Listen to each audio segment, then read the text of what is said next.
Lynch and Terry, two very good defensive teams going at it. Two great defensive teams. You've got Westerly that hasn't given up a touchdown in their last 8 games, and you've got West Warwick only giving up 27 points to Division II opponents this year.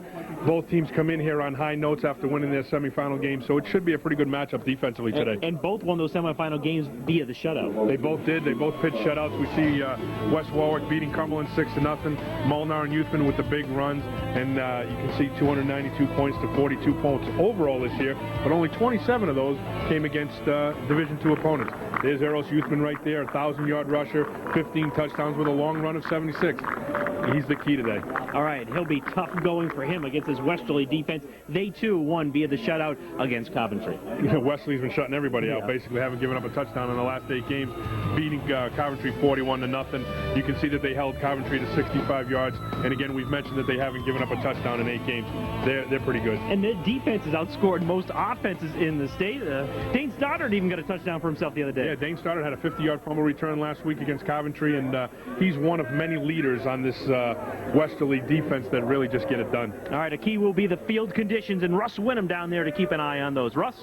Well, Don, the field and the weather has clearly been a concern all week here in Rhode Island with the weather conditions, with the storm, but the football gods have really smiled upon East Providence today. You can see the field doesn't look too good, folks, but I'll tell you, I've been out there, the footing is really not that bad.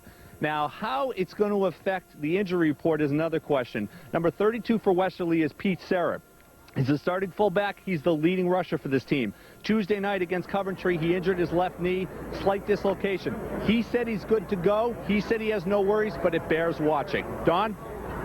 Thank you very much, Russ. You keep an eye on things down there. We'll have the bird's eye view as it's Westerly and West Warwick getting ready to battle in the D2 Super Bowl. You'll see it next on Cox 3. Are at Pierce Field in East Providence, Rhode Island. Westerly all sorts of fired up, getting ready to take on the Wizards from West Warwick, two traditional football powers in Division II. As a matter of fact, these two teams have had 19 Super Bowl appearances between the two schools, and one-third of the Division II Super Bowls have been won by either Westerly or West Warwick. Westerly has won 6 Super Bowls, including the last 2 in a row, both against West Warwick, and West Warwick has won 4 Super Bowls in Division II. They've also won 1 Division I Super Bowl, so 2 storied football programs in the state of Rhode Island, Terry. Yeah, they've both done tremendous jobs over the past years. Westerly having won 3 the last 2 Super Bowls themselves. You know, we talked about the defenses in the opening, and this is liable to be one of those shootouts of 56 to 52 or something, and both offenses just light it up. But I really think that the defenses today will really preside over this game. And both head coaches very proud of their defenses, including Steve Alves Jr. from West Warwick, who's been in the ranks of Rhode Island high school football for quite a while. Yeah, his dad was in the ranks for a long time, and Steven really has just taken over from where his dad was and has done a tremendous job here, taking over for Ken Howell, who retired a couple years ago. And Steve's really taken this West Warwick tradition and really kept it going.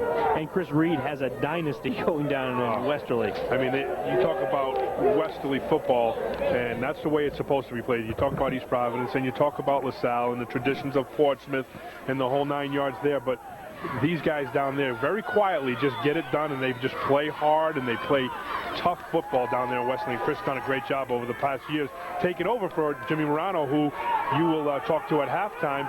Jimmy was the longtime coach there, and Chris stepped in for him and just has continued the tradition. And Westerly, not only good in Division II, stepped up, played East Providence in Division I this year, and beat them here at Pierce Stadium. Beat them pretty good. He only gave up 12 points to a very, very good East Providence football team. And then, again, they played Stonington on Thanksgiving, another good football team, and beat them also. So we are underway. Division II Super Bowl short kick will be taken down at about the 20-yard line, and we are underway from Pierce Field. Quick, hard tackle down there for Westerly, number 23 coming in on that tackle, and 1st and 10 for the offense for the Wizards. And these teams met during the regular season. 7-0 was the score. The victory went to Westerly. Yeah, Westerly won that game 7-0, pitching another shutout. And we got the starting lineups there. You can see Ralph Boss is really the key to this offense.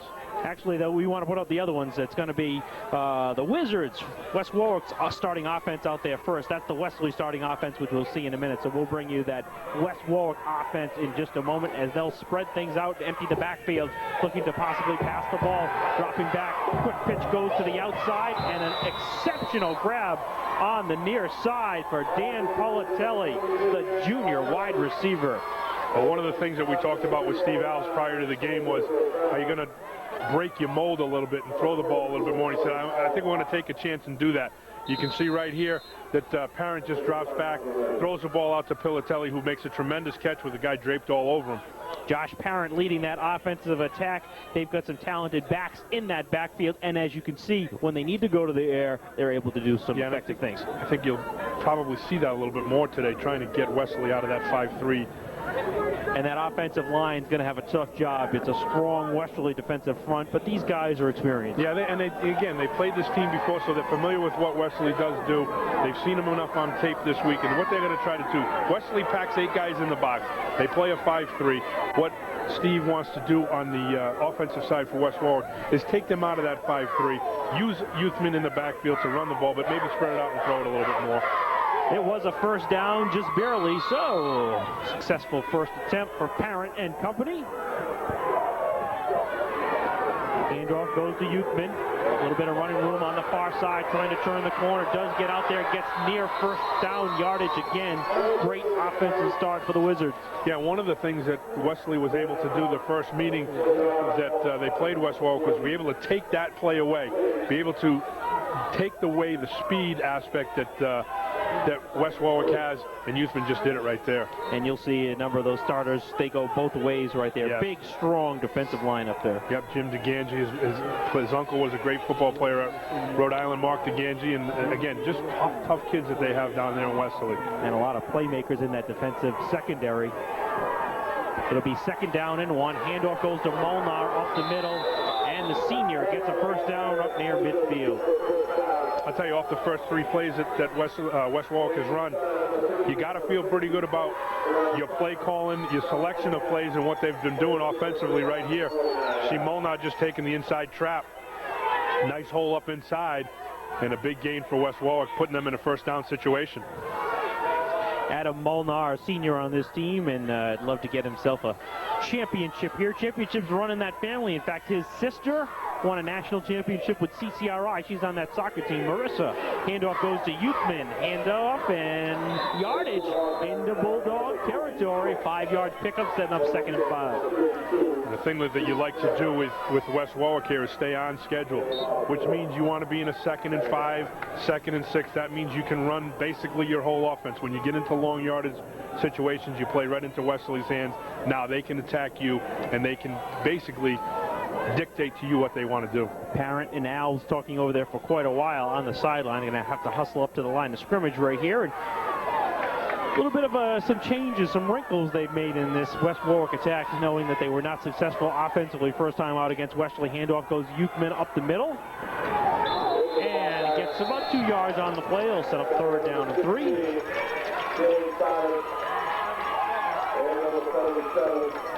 He was a transfer from Shea, and Steve Alves used to coach at Shea. That's right. Several years ago, too. So he got the connection there, and he'll take arrows anytime he can, lining up in the eye, just a straight inside trap. Westerly defenses are pretty good. Puts them now in about a 3rd and 4 situation. Westerly needs to step up defensively here to take the ball away from West Warwick. First down here will kind of put Westerly on the ropes a little bit. Empty backfield. That's Youthman in motion. Handoff goes to Molnar. Through into the secondary. First down yardage. West Warwick keeping the drive alive. West Warwick doing a nice job of play calling, really changing things up on Westerly. I'm sure Westerly have seen these plays on film, but they're executing it pretty well right here. The fake to Youthman on the outside. Molnar coming back up inside. Lyman getting downfield, getting to that 2nd level. Nice job of blocking. Molnar and Youthman, really the two-headed attack on the ground when Steve Alves decides to run the ball. Youthman 14 touchdowns during the year and 10 for Molnar. Parent dropping back to pass. His 2nd pass attempt over the game, over the middle, looking for Sullivan, and the defensive back slipped down back there. Could have been a big gainer as Jack Duthmal fell down for Westerly, but just over the head of Sullivan. And I'll tell you, Parent took a smack right in the face by Jim DeGangi coming up the middle. He put one on. You just be able to see the end of it right there. Parent threw it, got hit just as he threw the football down the field to Sullivan, and he was open. Yep, just barely over the head of Mike Sullivan, setting up 2nd and 10, passing situation. Little screen to Molnar, one man to beat on the outside before he get first down yardage, but a nice job over there defensively for Westerly. John Beauchamp making that stop one-on-one with Molnar. Yeah, the timing of that play didn't time up real well. You saw the linemen were getting downfield, but Parent had to pump fake a little bit. Looked like Molnar got hung up in the backfield and wasn't able to get it out to him clean to allow his offensive linemen to execute their block, and he had to take on the Westerly defender one-on-one. Still a pickup of 8 yards on the play, not too bad. 3rd down and a long 2 to go. And probably 2-down situation, I would guess, here also. Yeah, at this point, I mean, it's probably a little bit too long to try a field goal. Take the 2 shots, 3rd and 4th down, try to get your first down, keep the drive going. And it's the Fumble-Rooski, and it did not fool Westerly at all. Ali Shahadi, the offensive lineman, picked up that ball as it was just laid on the ground by Parent, and getting tricky early, Steve Adams. Might as well try it. Parent takes the snap and just puts the ball down. Shahadi on the trap play. Looked like he's going to trap on the outside. He picks the ball up. He did gain 1 yard, so it puts him down in a 4th down and 1 situation. Number 16, Dane Stoddard, who we talked about in the pregame show. Among those making the defensive stop, there is Mr. Stoddard, one of the defensive stalwarts. So our first big play of the game in this one. Ball on the 29-yard line of the Bulldogs. It is 4th down and 1. The handoff will go to the 3rd, back through Utman, and he looks like he was close to being denied. Have to check the official spot, but a big stand by that Westerly defense. Big play by the Westerly defense, a whole host of them, led by number 75, Jim DeGangi right there. Just tried to run an ISO with a couple of lead blockers there, and Westerly just defeated all blocks at the point of attack. And just put one on Uthman for the big stop on 4th and 1. Yep, didn't even measure it. And it will be first down. Bulldogs' first offensive series.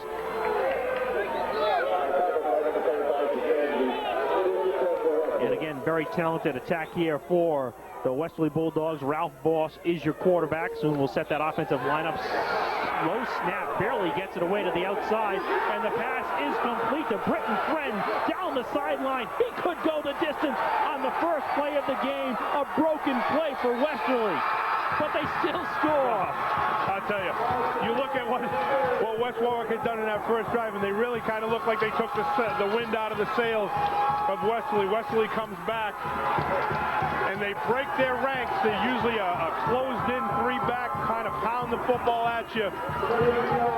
They throw the ball down the field. Boss drops the snap and kind of just throws the ball up here. And Britton Friend makes a nice play. Takes it all the way down the field, and Adam Morey just steps inside just to block him off. Big touchdown, and I tell you, that's an unbelievable play to start it right there. Incredible turnaround. West Warwick was on the move, moving deep into their territory. The defense came up with a stand on 4th and 1, and a quick turnaround. Britton Friend with a very friendly run, if you're a fan of the Westerly Bulldogs. He had 14 touchdowns during the regular season, and he continues to add some impressive numbers. Yeah, nice adjustments on the ball right there because he was pretty well covered, and he just made a nice concentration catch there. And after he made the catch, there was really nobody down the field to be able to catch him. And the conversion was good, so it's 7-0. 7:30 left to go in the first quarter of the Division II Super Bowl here on Cox. And now if you're West Warwick now, you've got to really come back and answer that score. You've got to prove to Westerly that thing just did not take everything out of your emotion, didn't take it out of your game right there. Got to come back, take this ball, and drive it down the field and answer this score. Russ Whittam down on the field a little more. Russ? Well, guys, the play call is Raiders flood, and what it's designed to do is to get the halfback out into kind of a dead zone in the opponent's defense. They figured that Westerly was going to have one deep, one short, try to hit the middle with Friend. It worked to perfection. And good coverage there on the kickoff. Zach Shelton with the return, and Westerly all over him, so they'll have to start their drive. Will the West Warwick Wizards pretty deep in their own territory, about the 26-yard line.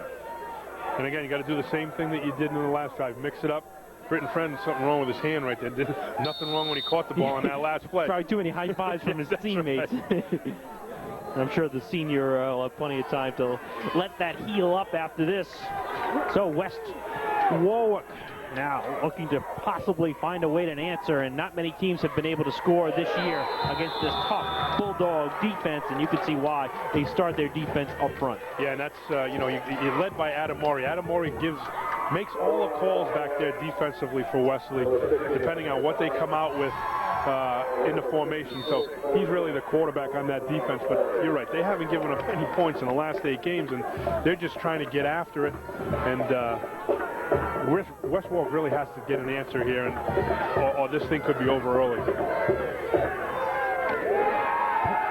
Dropping back, looking down the field. Parent throws it to Utman on the outside. About a 6-yard pickup on the play. We'll set up a 3rd down and 4 yards to go. Just running the flood route out there. They flooded the one area with 3 receivers. Utman being the underneath man coming out of the backfield off the play action. Just snuck him out into the flat. 5-yard gain puts him in about a 3rd and 4. Nice little catch there as Chris Marone was on the defensive coverage, number 22. So sets up 3rd down, 4 yards to go. Molnar in the backfield. Youthman fake handoff. They'll look to throw maybe back to Youthman. Broken play. Parent with the keeper gets 1st down yardage. Nice job to make something out of nothing. Good job there by the West Warwick offensive line. Really gave Parent all the time he needed to look down to option number 1, 2, and 3. And again, Wesley did a nice job of covering everybody downfield, but allowed Parent to pick up that 1st down off the scramble. Nice job offensively. So it'll be 1st down, ball on the 38-yard line. And I'll tell you, Parent gets a workout every single time he's going to run over to see Steve Alves on the sideline to get the play. He's going to run 60 yards before he makes the call. If he's smart, he should get the ball on the other hash mark. It's a shorter run for him. Handoff goes to Youthman on the outside, trying to once again get around that corner. Successfully gains 8 yards on the play. And again, so far, West Warwick has done a nice job of answering that Westerly score. Got to make sure that they stay on schedule. They're not a big passing team. They're more of a run team. They throw it to offset the run game a little bit, and they've got to stay on schedule here. And again, 2nd and 3rd is perfect schedule for them.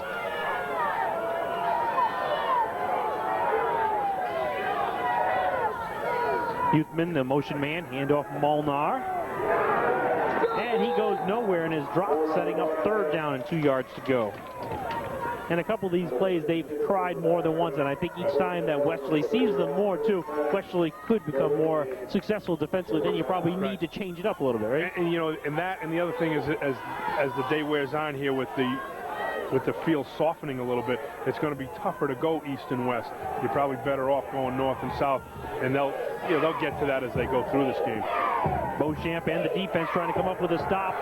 2nd man is Alves with the run, and he has dropped right on the yardage marker. This is going to be very close to a 1st down, as just about able to get around the corner was David Alves, the senior wide receiver. It is 4th down, and the spot's going to be very close. Yeah, they'll probably bring it across just a measure, but it looks like he's a little bit short. They just came in a big hit on the sidelines here. Alves, I thought he had it on the outside there, but he got it closed real quick by John Beauchamp on the. So far, he's been involved in a couple of hits, big hits so far in the 1st half of this football game. Steve Alves' first decision coming up, coaching-wise. I got to say, you go for it here. Yeah, close to midfield, 4th and less than a yard to go, and it looks like it looks like the punting unit coming in. But they've already tried to fumble Ruski, so... yeah, so you never know what's coming. If there's a trick left in the bag last game of the season, you're going to use it. Exactly, at this point, too. And the problem with the fake at this point is Westerly will stay in their defense, play it as a punt safe, and just put 2 guys deep, but play basically your 1st-team defense in there to worry about any kind of fake that may happen. Ryan Alvarez in to do the punting for the Wizards. Friend back deep for the Bulldogs, along with Harold Lamont. 2 dangerous return men. Alvarez gets it off. Short kick, fair catch called for, and taken down on the 35-yard line by number 24, Adam Mowry, and that's where the Bulldogs will take over 1st and 10 on their second offensive production. So far, they've averaged 72 yards in offensive play. That's not bad.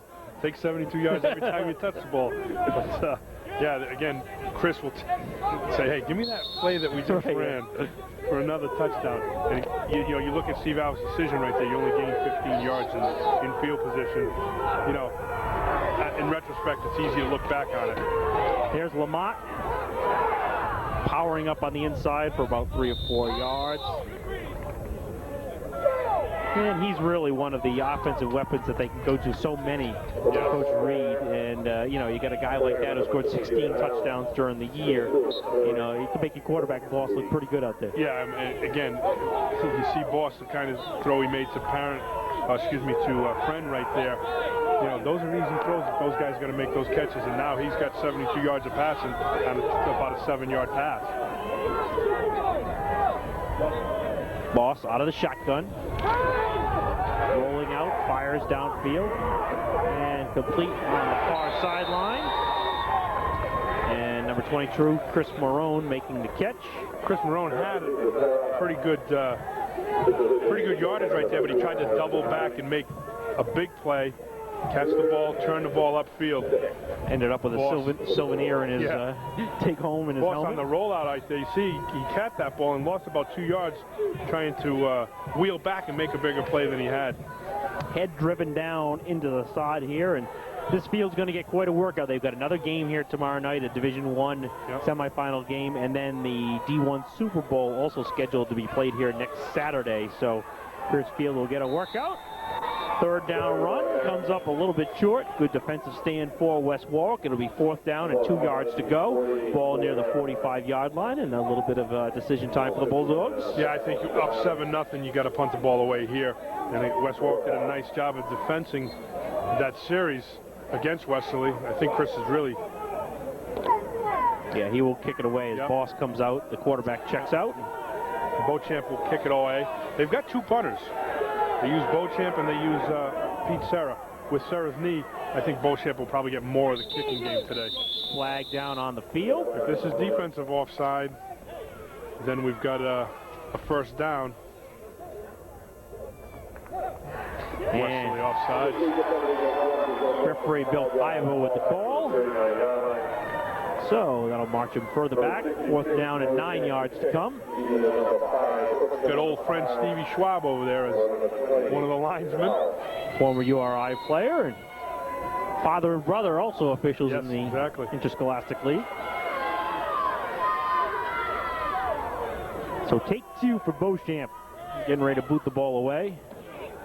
Youthman back deep. A low kick. Beauchamp stumbles. Youthman will let this one roll. And works out well as Britton Friend downs it at the 20-yard line. Not a pretty punt, but effective. Well, that's where the field comes into play right there. Beauchamp he slipped as he kicked the football and ended up getting a nice roll. You'd like Uthman to be able to catch that ball, and gave up about 10 yards of field position on the roll. Catch all the latest in regional sports coverage with Sports Page Live. This week we'll give you in-depth coverage of the world champion Patriots, the Bruins, Rhode Island High School action, and much, much more. Sports Page Live, Mondays at 7 p.m. right here on Cox 3, presented by the Providence Journal and Cox 3. West Warwick's 3rd offensive series. They've been able to move the ball twice against the tough Bulldog defense. Parent on the keeper, gets into the secondary, tackled down at about the 30-yard line, very close to another 1st down. So twice now, Parent's been able to make something out of nothing. Yeah, and that's what happens when you drop back and play into pass coverage. If you do a pretty good job offensively, if those defensive linemen get out of their lanes, really nobody has the quarterback covered. And if he's got any kind of inkling to run and can run, then you have a guy that can really make some big plays. 2nd down and 1, I formation. Youthman takes the handoff, gets a 1st down for West Warwick. They continue to move the chains.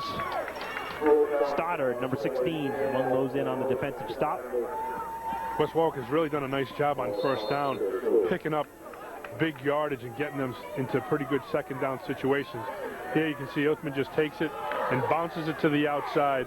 Nice tackle by Stoddard. and Serra in on the assist. Here's Youthman in motion, takes the handoff.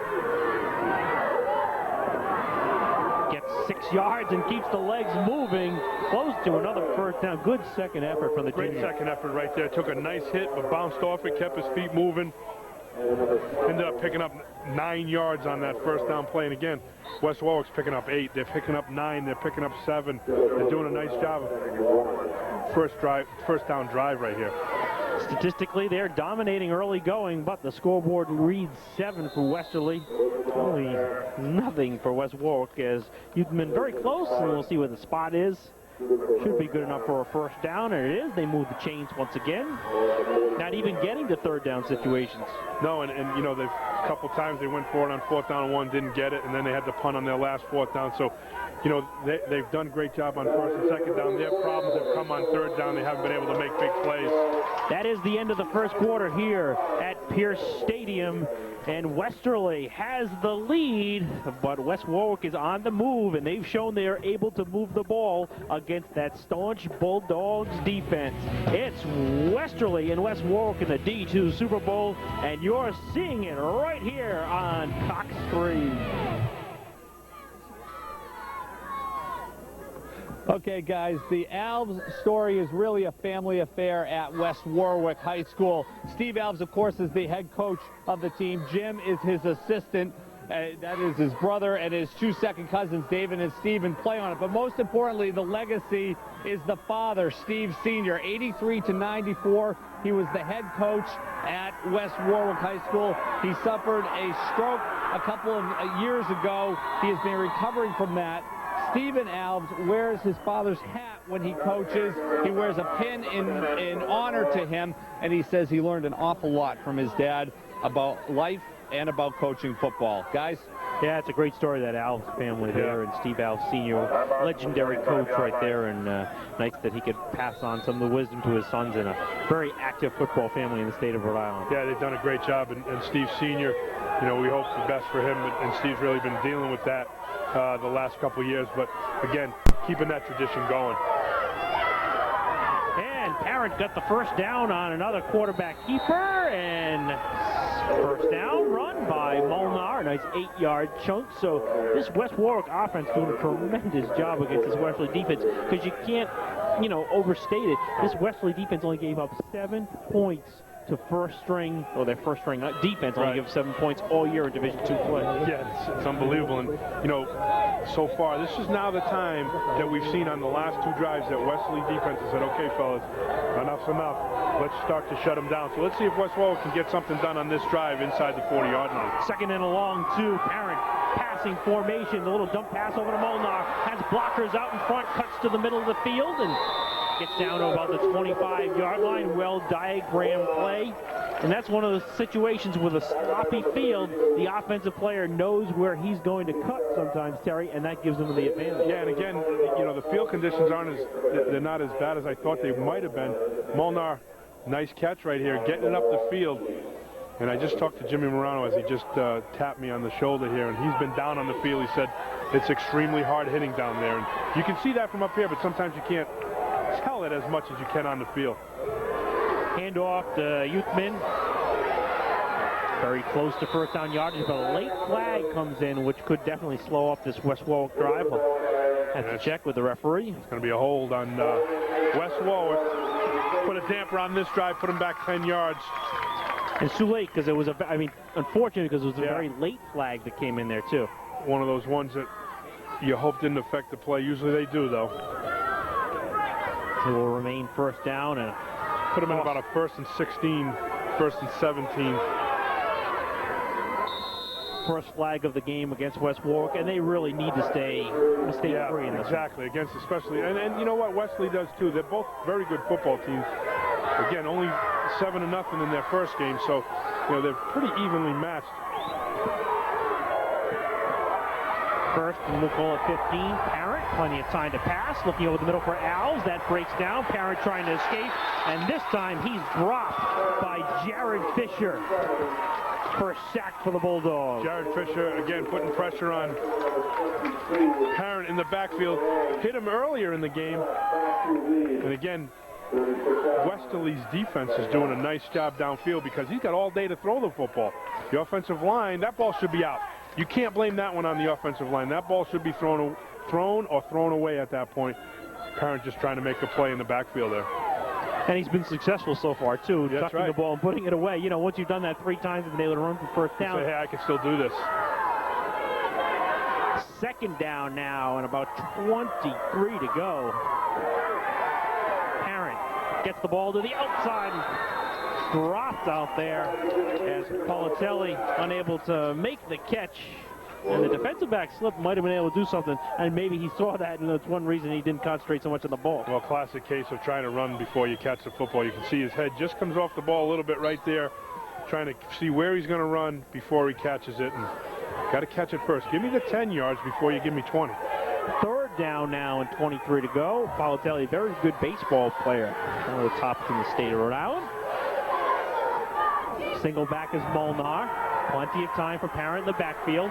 Will go deep down the sideline looking for Youthman. A little bit overthrown there. It'll set up 4th down and 23. And another good West Warwick drive. Looks like it'll come up empty as Steve Alves has to decide if he's going to punt this ball away, which you would imagine he'd want to do. I think he would punt it right now on 4th down and 20. You know, and you look at the West Warwick sideline, and those kids are all excited. They should be excited because they proved that they can move the football against Westerly. And no punting situation right now. They will stay with Parent in there, and you punt on 4th and 1. You don't punt on 4th and 20. I don't know. 4th and 21. You don't punt. He maybe knows something we don't know. Let's see what a good 4th and 23 play is right here. Parent on the rollout. Time, the throw, the pick down there. And actually, the better thing would have been to knock that football down as the pick taken by number 40, Jack Duhamel. I guess the last time they punted, they only had the 15-yard punt, so Steve said, you know what, I'll try to throw the football down the field. If we make a play, we make a play. If not, if Duhamel, in this case, does make the pick, we make a tackle. It's about the same distance that we probably would have punted. He tried to force it in there, little 2 or 3 guys there. But you know what, you take a chance on 4th down and 23. You pass interference, it's a 1st down. A lot of things can happen. And again, defensively, the smart thing would be just to knock the pass down because you would gain yards. However, remember, this Westerly team has scored 8 or 9 touchdowns this year defensively. So these guys are used to getting the ball in their hands as playmakers. That's right. And you're right. You should have probably knocked the ball down. They would have gained 20 yards of field position. But sometimes the youth, they go crazy and they make the plays. And again, they've had such a success defensively scoring points that you can't blame the Bulldogs for that one. 2nd down, 8 yards to go. 3rd offensive series of the game for Westerly. Scored on their first play, a 72-yard pass play in their first series, and then it was stymied 3 and out. 2nd series. Here's Lamont. Takes the pitch on the sideline and drives down in 1st down yardage. Overloaded one side. Went a little bit unbalanced line to the right. And a quick pitch out to Lamont to the sideline. Nice job down the field by Stoddard. And I think it was Maury. Nope, it was the offensive guard down the field. Big play right there on 1st down. Ball spotted down on the 35-yard line.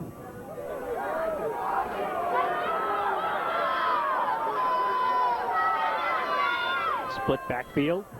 Handoff to Britton Friend. He'll be dropped for a 1-yard loss. Russ Winham down on the sidelines. Russ? Well, Terry, what you were talking about with the West Warwick kicking game is very pertinent today. Steve Alves was talking before the game about you might see some rather strange decisions when it comes to punting, non-punting, fake punting, keep that in mind, and going for extra points if they get into the end zone. They really don't feel like they have a strong kicking game. They figure that taking a shot, as you said, is just as good as a 20-yard punt, so we might see more of that today. 2nd down. Pass goes over the middle, and it is complete right there to Stoddard. Stoddard made the grab somehow with a wizard all over him, and it's a 7-yard gain. And Dan Kennedy was right there. There he is. Danny had him all covered. just had to turn his head to try to find the football. Watch Kennedy right there as Stoddard goes down the field. Doesn't want to get the interference call, so backs away a little bit and allows him to catch the football, gaining a big 7 yards on second down. Third down and a long 3 to go for the Bulldog attack. Boss pitch to the outside to Friend, and he is dropped short of the first down. It'll be 4th down, and another decision time for Coach Reed. Went for it. Yeah, it looks like 4th down and a long one from this angle. Looks like they're going to punt the football. Yep. It's a good call right here. You know, you're winning 7-0. Punt the football and make West Warwick go the length of the field. Don't give them that short field and allow them to get that momentum back. Beauchamp back to do the kicking. You know, watch the last time he punted, he lost his footing. It's kind of muddy where he's standing right now. Good snap. High kick. Nice one. Youthman attempting to field it. A fortuitous bounce for the Wizards, where they'll take over 1st and 10 on the 37-yard line.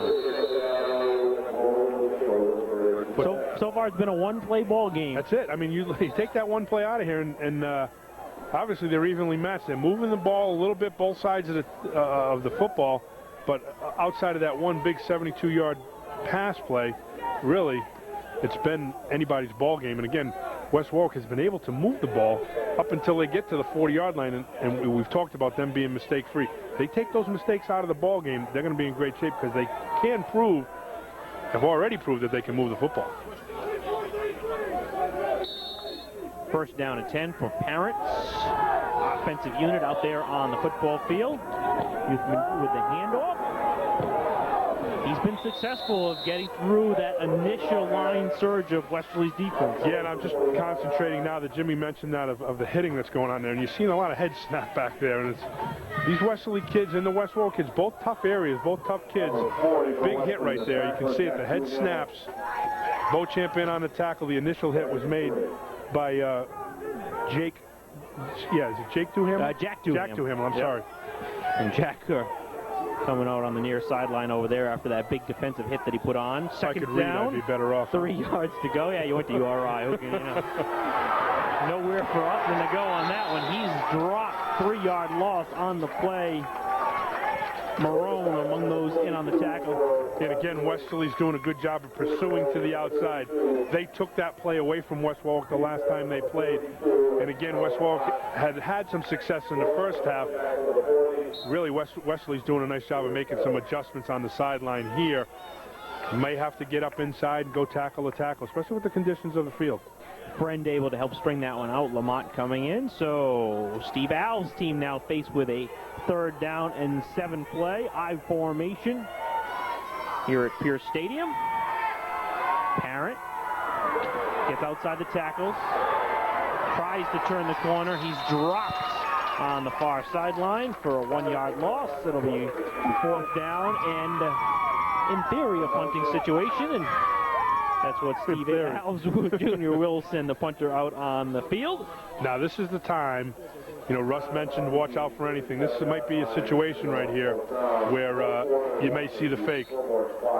Probably should have thrown that ball down the field. Don't want to take a sack on 3rd and 10. Alvernaz back to do the kicking. Gets the boot away. Pretty good kick right there. Britton Friend able to field it on the 34-yard line. Bursts up the middle.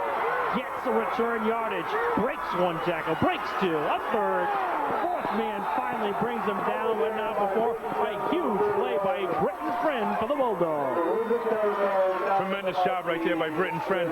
He even had to break one of his own teammates tackle right there. One of his own guys got in the way, but did a nice job of catching the football. We always talk about the guys that are returning punts. Catch the ball first, and now get it up the field.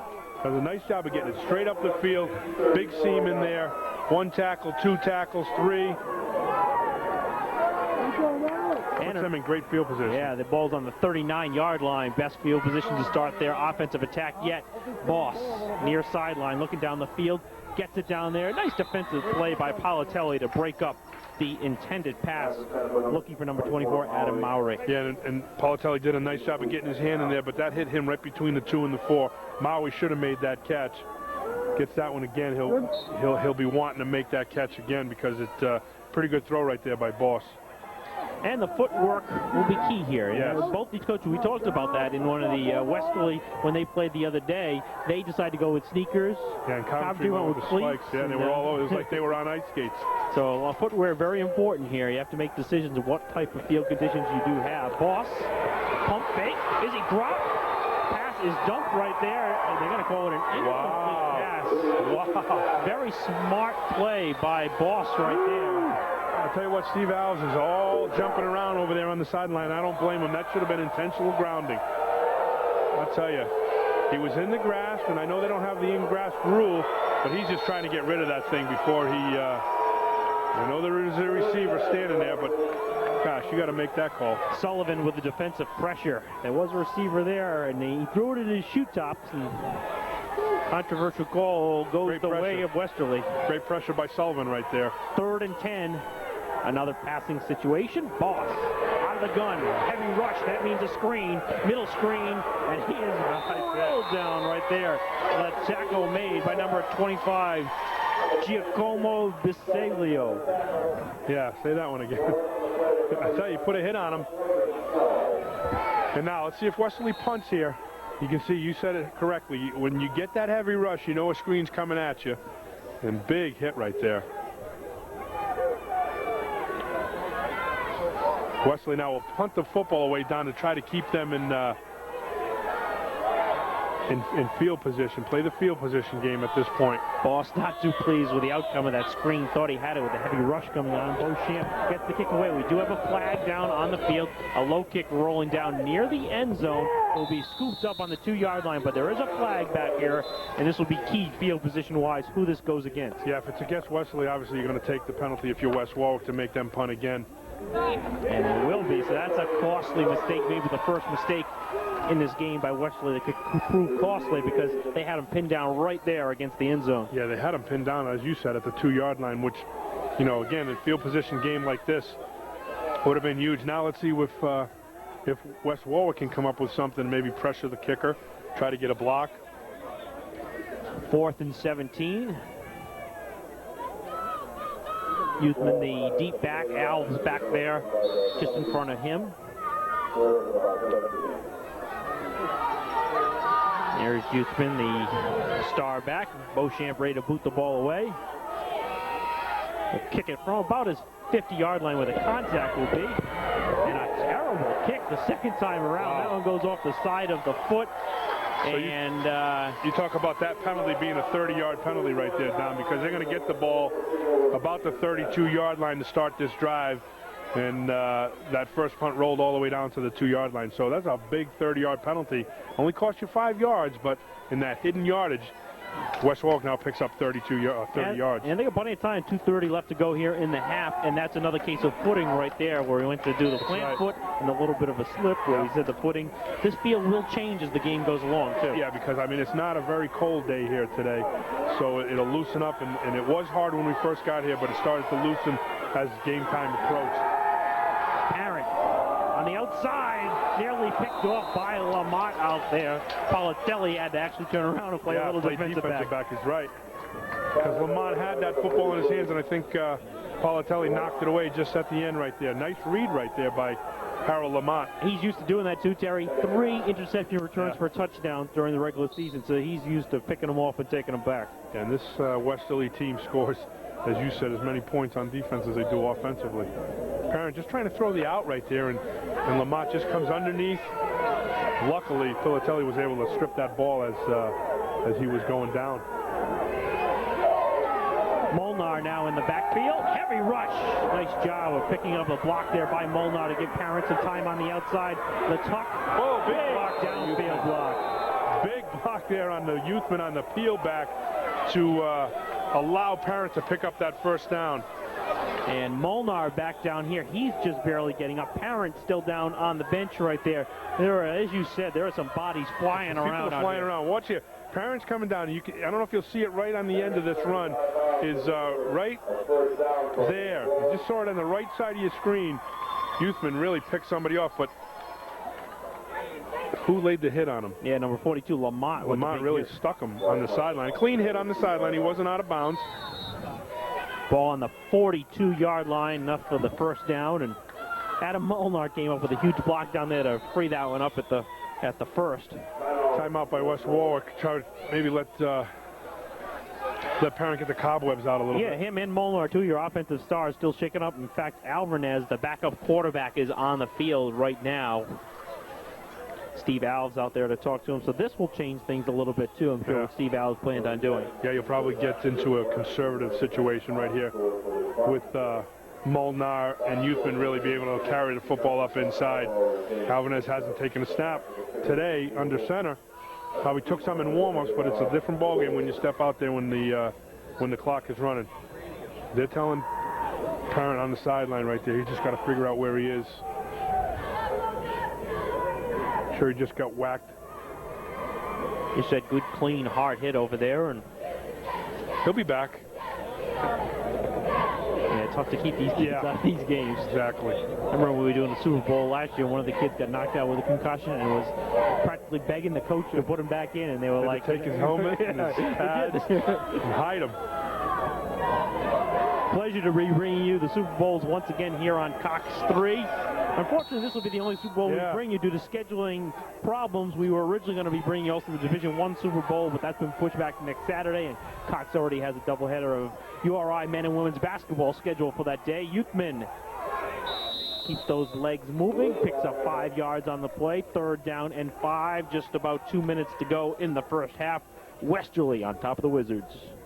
When you talk about Steve Alves and his trick plays, you may see something now, especially with Parent being on the sideline. You may see one of those sweep that the tailback, either Molnar or Youthman, may be throwing the ball down the field. So keep that in the back of your mind. Alvarez with the I formation behind him. Hands off to the first back. Nowhere to go for Molnar. Immediately dropped. I think that was Ryan Sanborn in there, the defensive tackle. Yep, the sophomore coming up big. Nice play right there. Beats the offensive tackle and says hello to Adam Molnar right at the line of scrimmage. No gain. 3rd down and 7. Time ticking away. We'll be under 1 minute by the time this play gets off, and I imagine at this point Steve Alves is just going to use up as much time as he can with his backup quarterback, hoping that his first-string quarterback can recover during the halftime there and go down 7-0. As they moved the ball very successfully with Parent in the game. Yeah, he may be taking the 5-yard penalty, or he's going to take a timeout just before he gets that penalty. Use as much clock as he can. And now timeout. Now he wants to call a timeout. There you go. And Steve Landemated there on the sideline, and why not? So now he'll take and run his football play here. Westerly will probably end up calling a timeout to put them into a punting situation. Yeah, at least you want to get him to kick the ball away. Britton Friend with a very successful return earlier. Plus, the more the team has to handle it in these sloppy conditions. Well, and in here now, with Alvarez being your backup quarterback, it'll be interesting to see what kind of play Steve calls here. Kind of show you what kind of confidence he'll have in his second-string quarterback if he allows him to throw the football down the field. You may get real conservative, down 7-0. Don't throw the football up there to allow Westerly to make a big play on defense. Maybe just hand it off to Youthman or Molnar and see if they can break one. If not, okay, we'll punt the football away and give Westerly the ball with about 30 seconds to go in the half.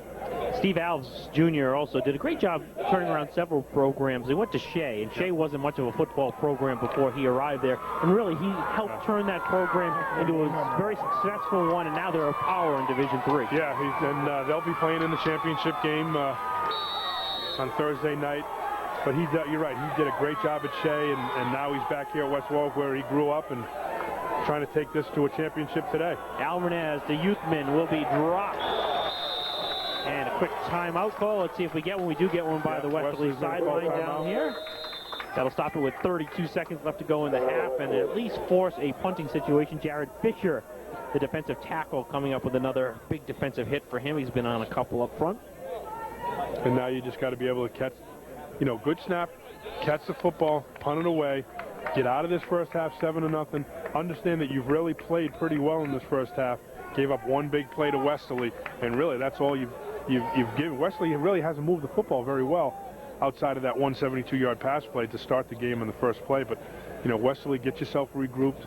West Warwick, get yourself regrouped at halftime, and let's play the second half. In fact, I only think they have 1 first down so far in that half. Now, coming up at the halftime, we're going to be talking with Jimmy Morano Jr., who is the state director of football operations for Rhode Island. Jimmy, also the principal at Westerly High School. Mr. Morano will shed some light on this past week's cancellation policy and shifting of schedules. Plus, we'll have all the highlights and stats.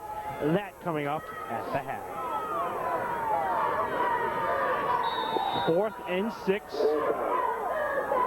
Alvarez. Maximum protection around him. High snap. No heavy rush, though. Alvarez gets the boot away, and that one bounds down the sideline. If they didn't have the return on, if they had the rush on, that could have been a scary situation. That would have been real scary. Great job there by Alvarez to be able to catch that ball. Thing was over his head, and he was caught it, came down. Luckily, no pressure, kicked it away. And I'll be surprised, Don, if Westerly does anything else but run the football and get out of this half. Yeah, ball down on the 20-yard line, 80 yards to go, only 23 seconds, and they've got to be pleased that they have the lead here at the half. Nice catch right there by Alvarez. So, Boss, one big pass play, a 72-yarder in this game to Britton Friend has been the difference. Running play, let's see if Westerly burns a timeout. No, I think they're just going to let it run here, Don. Get out of this half, regroup, make some adjustments, see if they can move the ball in the second half here. And time ticking down here in the first half, and that will be our halftime score. Westerly in a hard-fought and hard-hitting game, a 7-0 lead over the Wizards of West Warwick here at Pierce Stadium. And so far, it's been a very good Division II Super Bowl game. Both teams have to be pleased, including Coach Reed, who's down with Russ Winham on the field. Russ? Thanks, Don. Coach Reed, you have to be very pleased with the way this started out. First play. Most definitely, but we have not really moved the ball effectively since that first play. They're having the better of the play on the offensive end of things. We have to make some adjustments defensively, and we do have to find a way to move the ball more effectively so that we can maybe get down and get another 3 or 7 points on the board. All right, good luck the second half. Thank you. Guys, you. All right, thank you very much, Russ. They head to the respective huddles to talk over some strategy to come out here in the second half. It's been a good one. Will Parent return for the second half? That could turn out to be a key. The game that East Providence, the city of, did not want to spend the money to clean off the other bleachers on the other side. So he's basically closed it all off and said that everybody can sit on this side. The whole side that we're on is about full. But when you look across, you can see the people here, but when you look across from that camera angle, it looks like there's nobody here, but it's a real good crowd today. All right, let's take a look at some of the big plays of that first half. The key one, Westerly's first offensive play. You know, they drop back and they break their formation. It's not a very good snap. Boss does a nice job of picking up the football, kind of throws it out there in a punt situation. Friend makes a great adjustment to the football and then just continues down the sideline, untouched into the end zone. One here, see it from the end zone. And Mowry with a nice downfield. Yeah, Adam Mowry just does a nice job. You could see him kind of lining this thing up. I was watching him as the play was unfolding, and Friend just goes down the sideline right here, and all Mowry does is just try to get in the way. Doesn't really block anybody, just tries to cut anybody off. Does a nice job picking off Filatelli there. And again, Friend goes in the end zone untouched to make it 6-0. Extra point makes it 7, and now we've got some big hitting going on. Right there, Lamont puts one on Parent on the sideline. He kind of gets shaken up. Haven't seen him since that hit. Hopefully we'll see him in the second half. That could be a key. West Warwick able to move the ball against the Bulldogs. If they can continue to do that with Parent in the game, maybe they can make a game of it here in the second half. We'll be back for more here on Cox 3. Thank you very much. Here at the half, Westerly and West Warwick in a close one. Russ Winham down on the field with West Warwick head coach. Russ? Steve, first half, everything went your way except pretty much that first play. You're pretty much where you want to be except for getting the ball in the end zone. Yes, we've had our game plan work perfectly. Unfortunately, a couple big plays we didn't make and they did. For example, the 4th and 1 in the first quarter, we don't make it. Then they answer with that touchdown pass. The ball hits the ground, picks it up. They throw a duck to a guy who catches it and goes all the way. That seems to be the story of this Westerly football team. They find a way to beat you.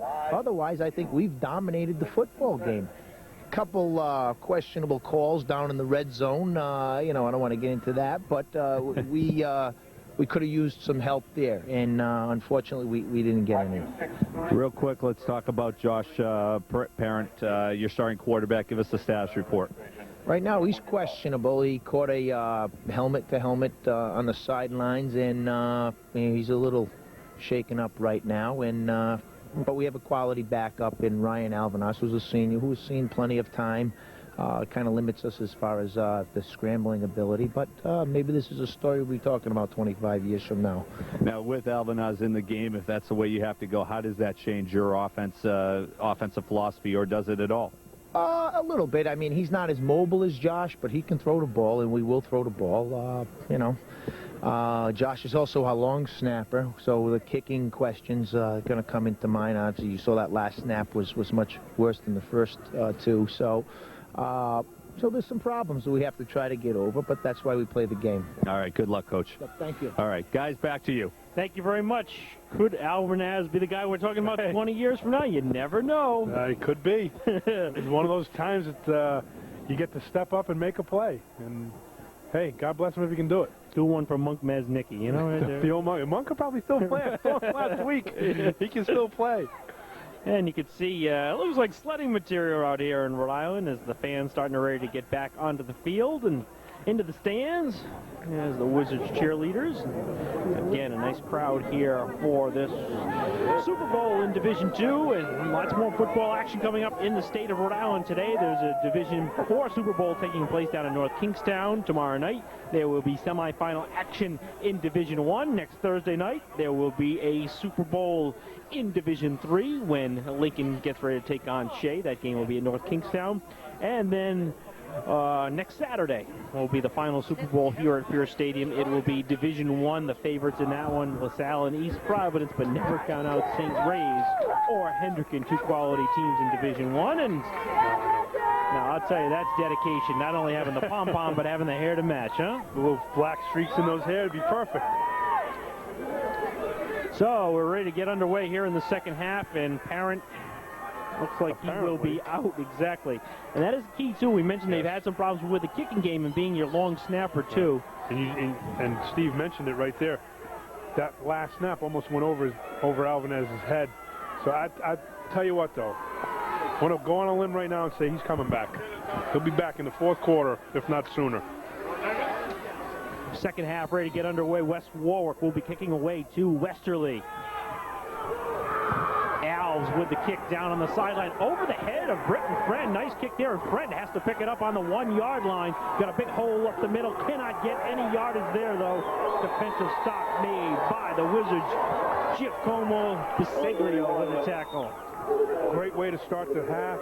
With your starting quarterback on the sideline now, it's really going to come up for your defense to make a play to keep this team down here.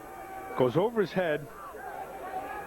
Thought it might have got into the end zone, and if it got into the end zone, they would have blown it dead, but it didn't have enough steam on it to get there, so he picked it up, and a great job by the kick team of West Warwick to put the ball on the 14-yard line. Now it's up to the defense to keep them down here. And they've done a very good job, that Wizard defense has, other than one big play for the Bulldogs. Handoff Lamont breaks through for about a 5-yard gain.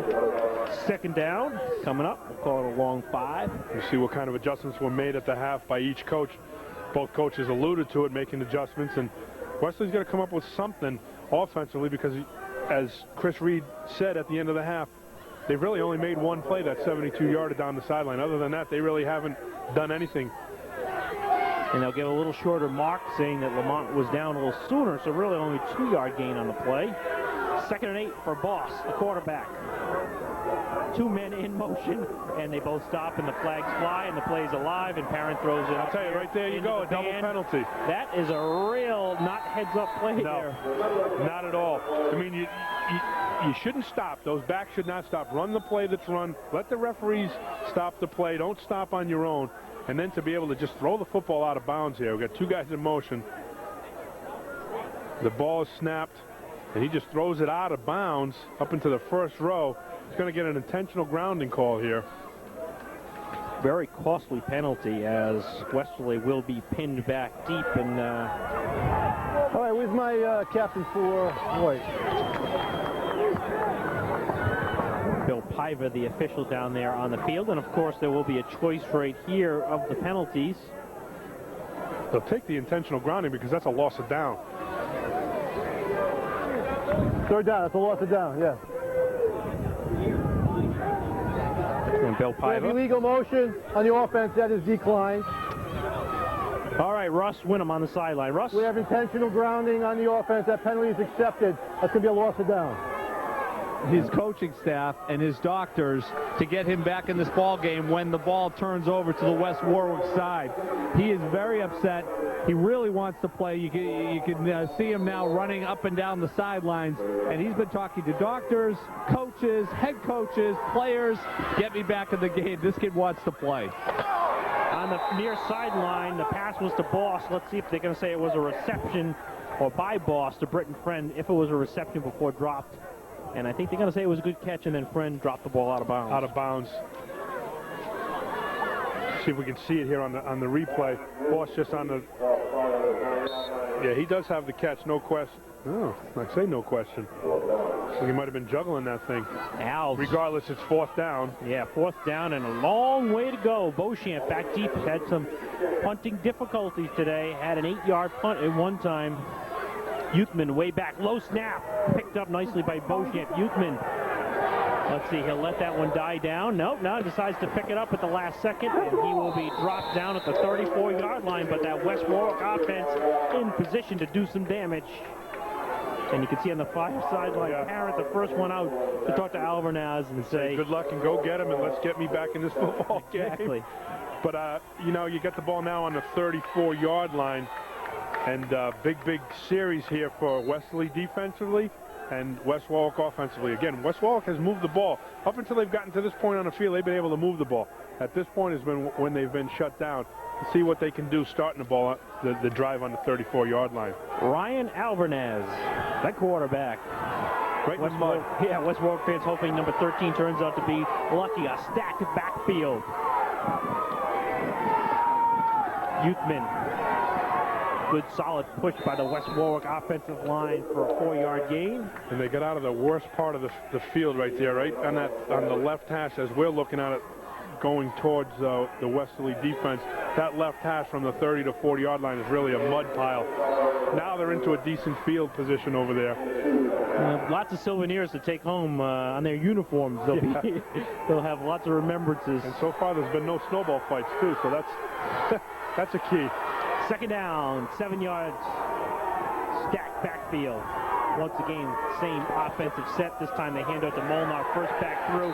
Britton Friend in there to make the tackle for the Bulldogs, along with number 77, Jared Fisher, who's been a key so far defensively.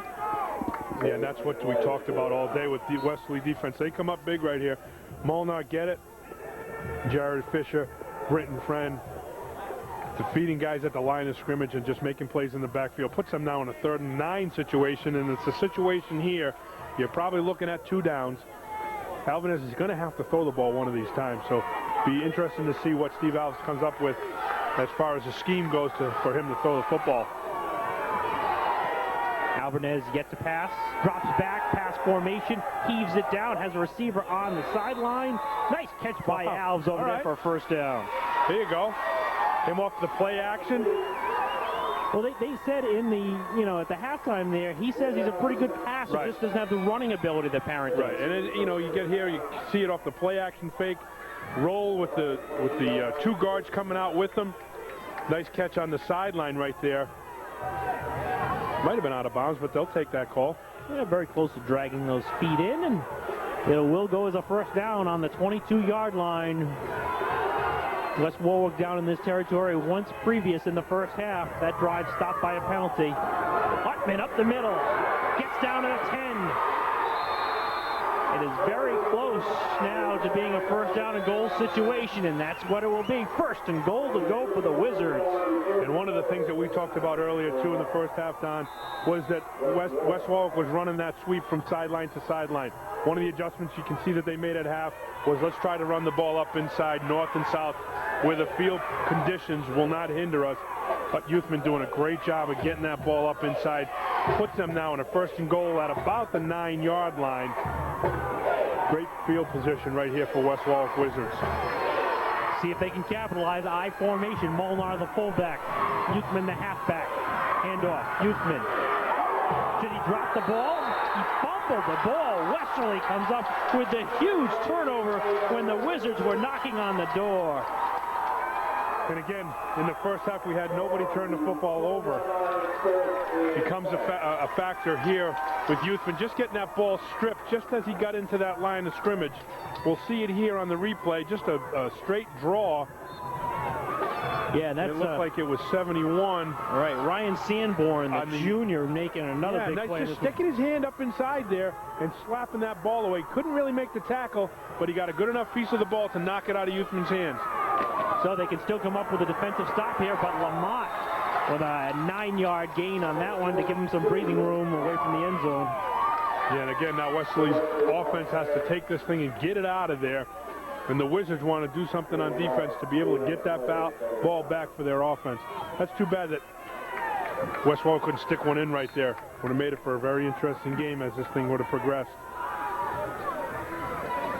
Second down, close to 2 yards. See Chris Reels right there on our screen, playing well both defensively and offensively today for West Warwick.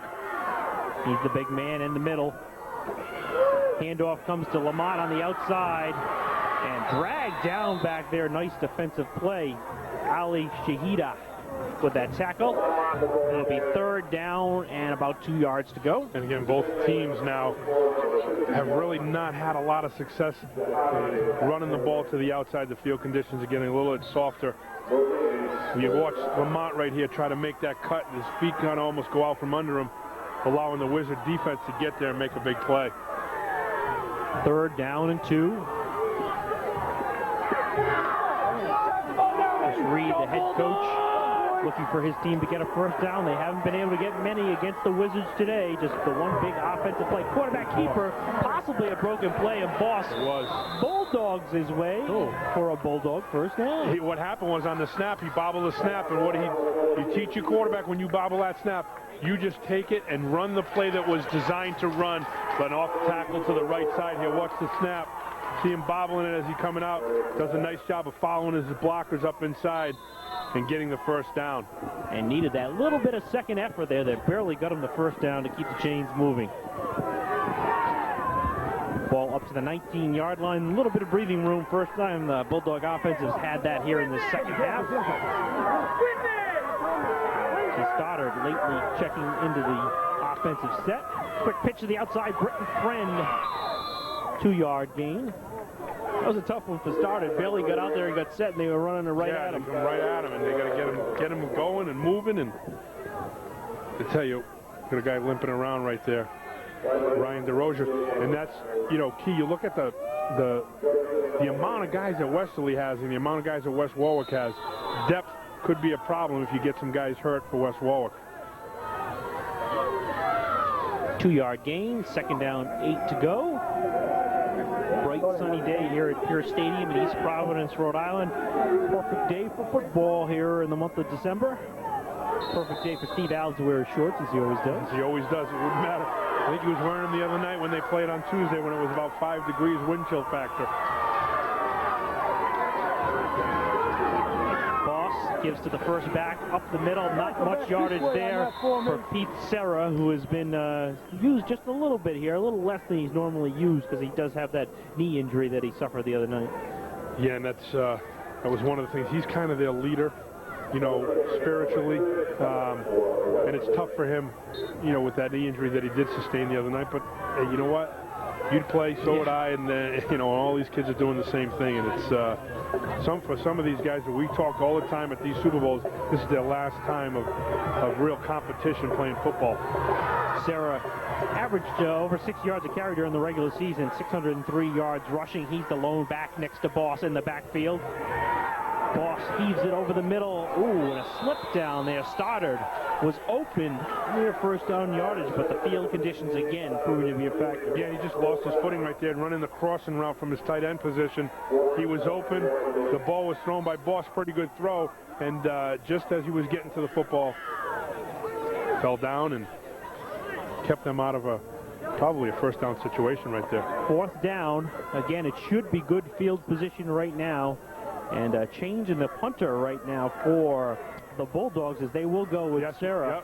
Yeah, there are two punters, Sarah and Beauchamp. Low snap, blocked, recovered by Westerly, but it doesn't matter. It will be tremendous field position once again for the Wizards. Let's see if they can finally find a way to punch one home. Yeah, it was a low snap, and Sarah caught it, but by the time he had caught it and get himself back, righted to kick the football, big number 76 was right in his face. Chris Reels putting a hit on him, and was that Steve Alves also on the block. He got the block. Reels made the tackle. Alves got a piece of the ball, and Warwick now really has great field position at the 22-yard line. Alvarez, the quarterback, in the eye, fake handoff, looking downfield under pressure. Pass over the middle. Is that caught down there by Vinton? Play both came down to the possession. Yeah. If so, it goes to Vinton. The Wizards. Yep, Stephen Vinton on a crossing route from his tight end position on the left, puts them in a first down position inside the 10-yard line. Nice catch coming across the middle right there. Ball thrown a little bit behind him. He clearly has possession right there over the Westerly defender. Good fight there, too, in midair. Yeah. Either guy could have had that. You've got to be strong in the middle of that one. First down inside the 10-yard line. So for the second time in this half, it's first down and goal to go for the Wizards. Last time they were there, they fumbled. Utman looking to score, looking to get near that end zone, and he'll be piled up just short of the goal line. It'll be second down and goal to go from about the 1. Yeah, and there's no question at this point that Steve Alves will take the next 3 shots to get the ball in the end zone. I don't think you'll see them trying for the field goal at this point. And I believe you'll see Youthman be able to carry the football up inside with Molnar being his lead blocker on all 3 if they don't get it in. Ball just inside the 2-yard line. Stack formation in the backfield. Tough handoff. He almost fumbled that snap. Did he get it home? Yes, he did. Touchdown, Wizards, pulling within a point of the Bulldogs. And Alvin has almost fumbled that snap as Boss did on that previous series on the 3rd down and 1. But he regained the football, got it into Youthman, who snuck that thing up inside for a 2-yard touchdown run. And now, key call right here, conversion-wise. Well, we talked about at the beginning of the football game that they don't have a great kicking game. See the snap almost falls right down to the ground. He's been doing a good job. He's going to take a timeout right here to talk about what they're going to do. Probably going to go for 2, try to get it up 8-7. Their kicking game is not great. Triple I, just follow your lead blockers. Good job right there. You always talk about your offensive line and your backs. If you can score with your man, then the back will score. And West Warwick did a good job of coming off the football, and his lead blockers did a great job. In particular right there, looked like Zach Shelton really knocked somebody into that end zone, and Huffman just followed him in. And that's an incredibly rare occurrence because against Division II opponents this year, that's just the 2nd touchdown that this starting defensive unit for Westerly has given up all year long. And you know, they shut West Warwick out the first time they played, 7-0. So now, and again, we've said it really for the first half and 3/4 of the second, or 3/4 of the 3rd quarter. West Warwick has outplayed Westerly, except for one play, that 72-yard pass. West Warwick has really had the edge defensively and offensively in this football game. And Westerly's given them too many chances to hang around. All right, they need to try to find a way to get ahead right here, too, because you, against this tough Westerly defense, don't want to have to try to find another score. So they're going to go for the 2-point conversion. Could turn out to be the key play of this game with 3:19 left to go in the 3rd. Once again, they'll set up with a triple I formation. Molnar, Shelton, who's in motion now, and then the pitch to Youthman on the outside. Molnar, can he get a block to get him to the corner? He is denied. The end zone conversion fails. Nice job there by the Westerly defense. I thought if we see that play again on replay, I thought Youthman could have planted and cut up inside. As we see, it's just a straight pitch to the outside. As of right now, if he plants right now and goes north, there's a seam up inside there. Westerly defense does a great job of stringing him out. Big hit on the sideline there to knock him out of bounds. Great play by the Westerly defense. Watch it from the end here, Don. Right there, if he could have planted and gone up inside and followed 64 into the end zone, I think he might have got that two-point conversion. But the Westerly defense did a great job, and Dane started knocking him out of bounds. Yeah, we profiled Stoddard in our pregame, saying he's one of the defensive leaders out there. That could be the play of the day right there. As Molnar was out there, Molnar did a job with the block that he had, and it was basically Stoddard had to make that hard tackle on a good running back to keep the Bulldogs in the league, and that's what he did. Still, though, lots of football to go, and West Warwick has, as we said, dominated the play.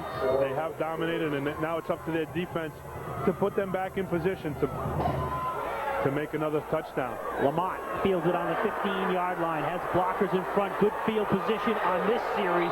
He goes airborne before coming down on the 40. Bulldogs offense, good shape to start out here. This game will be rebroadcast on December 8th at 8 p.m. and December 21st at 3 p.m. Be sure to set your VCRs. You won't want to miss any of this very special coverage of Rhode Island high school sports that you can only see right here on Cox Cable 3. And one more time, Lamont going airborne. Going airborne. Good job of holding on to the football. Lamont gets nothing down this end, though. That interior line of the Wizards defense has been exceptional. Yeah, they've really done a nice job today so far. Really shutting down this Westerly offense, both the pass and the run. No yardage on that one. We'll call it 2nd down and 10.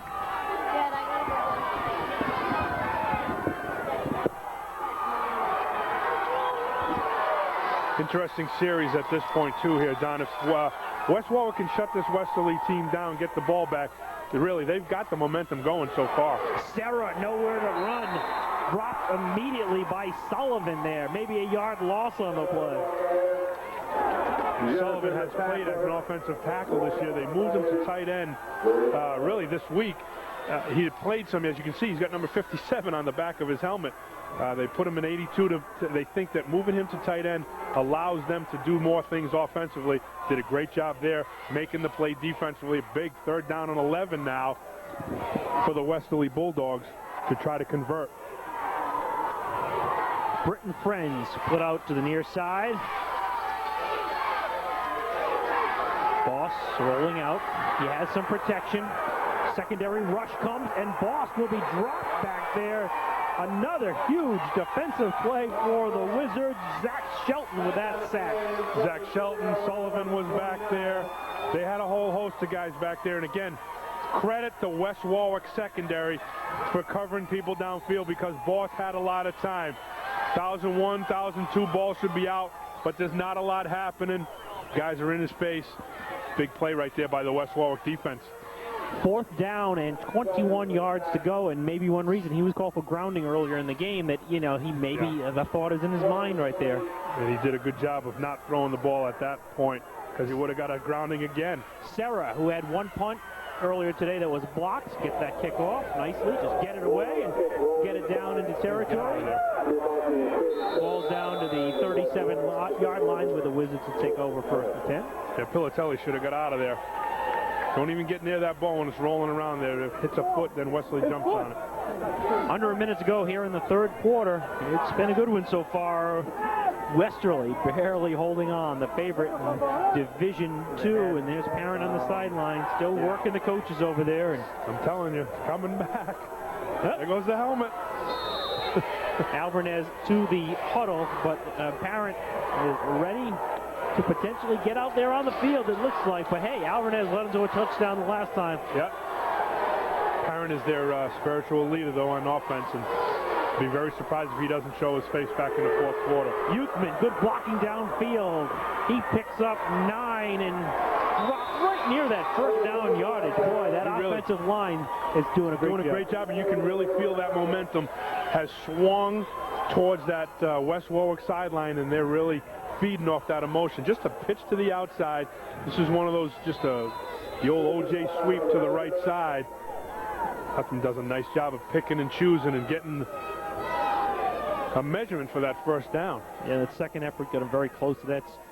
I said, be student body right. Student body right. There it is, first down. And the chains continue to move just shy of midfield. Ball on the 48-yard line. Just over 30 seconds left to go here in the third quarter, setting the stage for what could be a very dramatic fourth quarter here in the Division II Super Bowl. That'll be the last play of this quarter. 27 seconds and counting down. Youthman will be the lone back behind Albernaz. He takes the pitch. He's in trouble on the near side, turns the corner, turns nothing into about a 1-yard gain. Clock will continue to run. That will be the final play of this quarter. Westerly has defeated West Warwick in the last 2 Division II Super Bowls. Can they make it 3 for 3? Well, the final 12 minutes will determine who wins this D2 Super Bowl. Will Josh Parent get back on the field? Can the Wiz finally get a win? Lots of questions. Guess what? We got some answers coming up next on Cox 3. We are back for the final 12 minutes of the Division II Super Bowl here on Cox 3 at Pierce Stadium. 1-point lead for the Bulldogs, but the Wiz have the ball near midfield.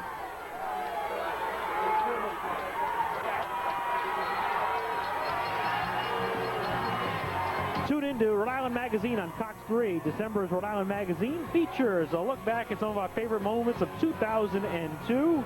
Spend some time in the Pete Bruins locker room on game day. Go under the knife in a veterinary emergency room and, well, some down-home cooking at Rhode Island's only drag brunch. This and much more at Rhode Island Magazine, Mondays through Thursdays at 9:30, weekends at 8 p.m., only on Cox 3. The West Warwick fans and that West Warwick sideline is really feeling the momentum on their sideline. And Youthman is really just pounding that football up inside. They really switched their whole thought process of going left and east and west to straight up that middle. 3rd and 4, Molnar, the senior, first down yardage. Adam Molnar's had a great career, and as we said earlier in the telecast, his sister won a national championship as a member of that CCRI women's soccer team. I'm sure Marissa now rooting for a younger brother to get himself a state championship. I'm sure she is, and he did a nice job of inside trap right there, the old wing T play, and really busted up inside for a big first down there to keep this momentum going in the West Warwick direction with 11 minutes to go. Albernaz, the senior, coming off the bench, has led West Warwick to 1 touchdown. Gonna need to get another one. Ball on the 42, 1st and 10, straight drop, time, over the middle, intercepted, picked off by the Bulldogs, and a chance to return. Alves comes up with the tackle of Pete Serra, injured knee and all. Serra comes up with a big pick. Yeah, just an underthrown ball right there by Alvarez. It looked like he had guys open. It looked like Vinton was going to the corner. He was trying to throw the crossing route to Alves. Threw it behind him. Alves makes the tackle on the return. But if you can see it from the wide angle, it looked like he had Vinton going to the corner more wide open than Alves. Trying to hit Alves on the drag route. 47-yard line. Excuse me, Don. No problem. Step up defensively now for West Warwick. Pitch to the outside, and that defense does step up. Shelton with the tackle, dropping Lamont for a loss. Boy, they got negative yardage offensively so far in this half. I tell you, Westerly hasn't done a thing offensively. Outside of that first play today, they have not done anything offensively. And Shelton just presses the ball up the field. Here's the interception again. Just throws the ball behind. See Vinton right there. He was going to the corner. He looked like he had his man beat. Chris Reed trying to get his guys on track today. 2nd and 12. Boss, heavy rush. Shelton coming at him. They're all coming, and he will be potentially drop back there. No, they're going to say incomplete pass. Looking for Sarah. Smart play by Boss, avoiding major yardage loss right there. Russ Winham has more down on the field. Well, Don, Pete Serra, we talked about him in the open, about the knee, about the fact they might be limited a little bit running the ball. Well, he says, okay, I can't carry the ball as much, I can't cut as much, I'll just make the interception and maybe turn the momentum around. It shows you, we saw this last year, we've seen this previous years, how tough these high school kids are. They play through the pain, and in big games, the big players really step up. He's the lone back in the backfield right now. Russ on 3rd down and 12, and Boss this time cannot avoid the sack. Another loss of yardage. I tell you, this West Warwick defense is really getting after it and doing a great job. Credit Steve Alves and his staff for really putting a game plan together that has really disrupted the Westerly timing and the Westerly offense the whole day. Right here, they're trying to run the option, the speed option down the side, to the left side. And Joe Ouellette came in. Nice knifing job in there. Big play by Ouellette. 4th down, it's Beauchamp now back to do the punting. They've alternated punters so far. Beauchamp's turn to try to get one off. Heavy rush. Does get it off. He hits a boomer. Oh, yeah. Uthman has to get that one on the 17. Slippery field causes him to drag down. Huge play in the game right there under a heavy rush. A big boomer. Yeah, he does a nice job of getting that one off. And then the field conditions there, because Uthman had some room to run the football up the field here, but he catches it and can't get his footing. Gets down at the 17-yard line, but he had about 10 yards before anybody was going to come get him. 9 minutes to go in this one. There's a long way to go. Ball on that 17-yard line. Not many teams have moved the ball successfully against Westerly this season. In fact, they haven't given up a drive of this length. That's right. Look who's back.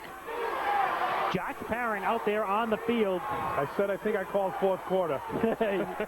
Nice of Steve Alves to hold them out to make you look good. To make me look good, right? Molnar in the defensive secondary. Molnar. Your long drive. Run the defensive secondary. Touchdown. He's going to get there. Oh, Britton Friend, great play. Oh, he got run down from behind by Britton Friend. Never quitting on that play. Oh, boy. Big play by the West Warwick Wizards. But I'll tell you, that could come back to haunt him. Let's see what happens on this drive. Just an inside trap. And he hits it 100 miles an hour. And then right about now, somebody jumps on his back. And here comes Britton Friend out of nowhere to tackle him. Great play by Friend. Ball is inside the 10 all the way down to the 9-yard line, and Britton Friend has made a couple of huge plays in this game. This may turn out to be the biggest one. Depends what happens at the end of this drive. Utman takes the handoff, slipping, sliding, cutting back inside. There's that cut you wanted earlier. There's a cut we wanted earlier, and Steve Alves has gotten away from that play. They've really been just running that toss play rather than that handoff. The toss play allows them to get the ball back into the backfield, but hit that line of scrimmage going north and south.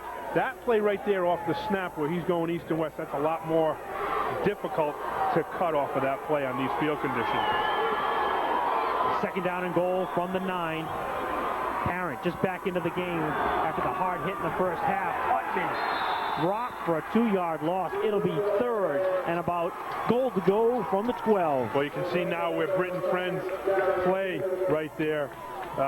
You put yourself now in a 3rd and 12 situation. Had he not been busting his butt to get down the field, it would have been a moot point. But right now, on a 3rd and 12, his play is as big as any play in this football game. 3rd and goal to go from the 12. 2-down situation here for this West Warwick offense. Josh Parent just back into the game, knocked out right before the end of the first half on a heavy hit. Wrong side, so it's going to be 3rd and 17. You know, the thing that may be apparent here also is you get your long snapper back with Josh Parent being back in the football game. So maybe now they think about going for a field goal if they can get the ball a little bit closer. Steve Alves calls for a timeout over there. Comes out a little fired up right now, saying, guys, this is the time we got to concentrate. And it is going to be 3rd down now And the ball will be on the 17-yard line. 3rd and goal to go from the 17 for Steve Alves. And again, right now it would be a 34-yard kick to try to go for a field goal. So they definitely need at least some yardage before they would be able to attempt anything. And, again, he has some concerns with his kicking game coming in to begin with. So somehow here you think they're going to try to find that end zone. Yeah, and you're probably going to look at 2 downs right here, 3rd and 4th down, to try to get the touchdown. You know, pick up 8 or 9 yards on the first go-round here and then try to throw one into the end zone on your 4th down. This team has played awful well today, and they've got to come up with a play to get that ball in the end zone.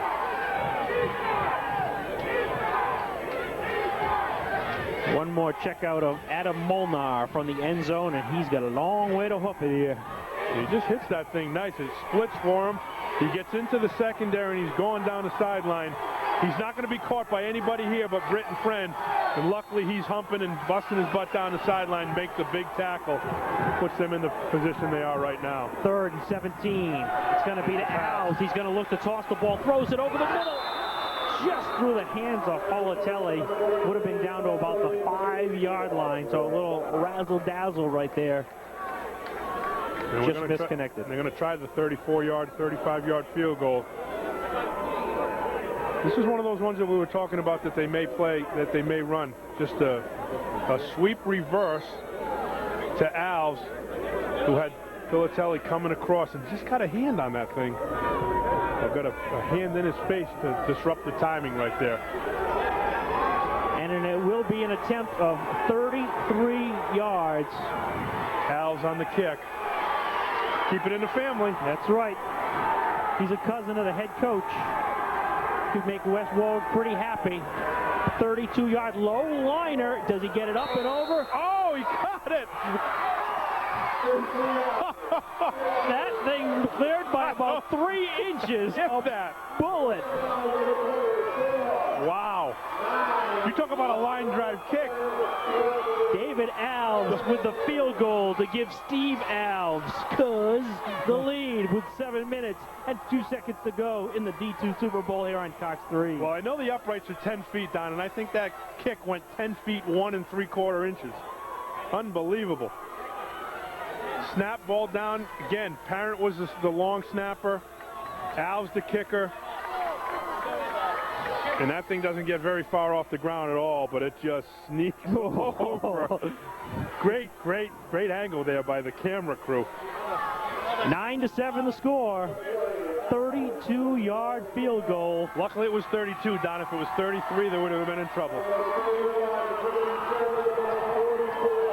Wow. So now the Westerly offense, which has done absolutely nothing outside of their first play of the day, needs to find a way to respond, or their 2-year reign of Super Bowl victories could come to an end here. Now, they've got a pretty good kicking game.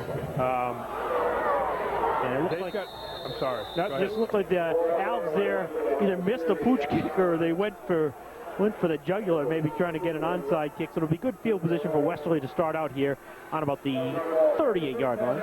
And they've got Andrew Wells as their kicker for Westerly, who knocked that extra point through. You know, he's a pretty good kicker, and they've got a lot of confidence in their kick game. So it'll be interesting to see if they can get into position to. They've got 7 minutes on the scoreboard. You really don't have to get too panicky now. You can run your offense and get yourself into a field goal situation. David Alves now on defense. He came up with the key play in this game.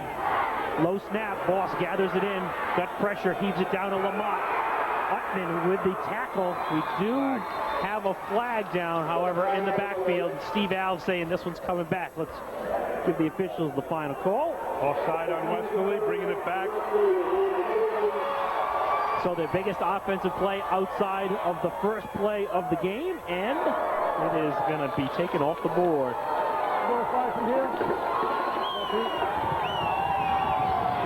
They got an offside on Westerly.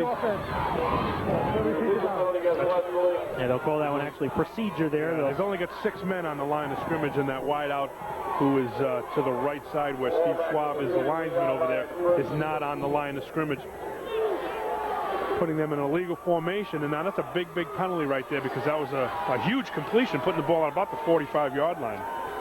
1st and 15 from the 33. Anxious moments for the Westerly band and fans. Ralph Boss and the offense hasn't done much today. They're going to need to come up with a few big plays. Boss under pressure, heaves it. Kelly. Oh, they're going to call interference. Oh, boy. Pilatelli made a great play right there, Don, and tipped it to Biscaglio on the interception, but it looks like they're going to call interference on West Warwick. That's too bad. Yeah, he came over the back and kept it alive, and that would have been an enormous turnover. We can get a good look here, hopefully, at the contact and when it occurred. What the officials call will be pass interference. Right here, Wesley just coming back. Boss throwing the football down the field. Gets flushed out of the pocket. Throws it. Great play right there by both Pilatelli and Biscaglio, but it's tough to tell on that angle. See if we can get it from the end zone. He came over his back. Yeah, he got him. Contact just a tad too early, a half-second differential. And Westerly, good call by the Rhode Island officiating crew there. And Boss maybe got a little momentum going for himself. A little dump pass to pick up a few yards. And Westerly hasn't done anything on the ground so far today, so Chris Reed is saying, okay, we're going to get in a shotgun and we're going to try to move the football down the field, throwing the ball. With 6 minutes to go, they've executed a couple of pretty good plays so far. We're halfway through this fourth quarter, 6 minutes and counting to go. Division II Super Bowl favored Westerly, who has dominated the Division II ranks since the 2000 season, in jeopardy here, trailing the Wizards by a deuce. Missed time. Movement. All sorts of stuff happening down there, and the first flag will go against Westerly. It'll be a procedure call and another 5 yards. And Steve said, yeah, march him back. Not that there's a choice there, Steve, No. anyways. There we go. Putting Westerly now back into a second and about 11 situation. Got 3 guys there moving from Westerly. And Boss is over there talking to the official. He's coming in and saying, you know, there was a little bit of a late hit trying to butter up Steve Schwab, but Schwab, he's not an emotional guy. That won't happen. He's even keel. You're all right. Second down, and it'll be 11. Ball on the 47-yard line. Boss heaves it downfield. Little 5-yard pickup to the sideline. Just running a flood route, putting 3 guys in the zone, and just being able to pick out the one that's open at this point. Stuck it in on Barone, puts him now in a 3rd and about 6 situation.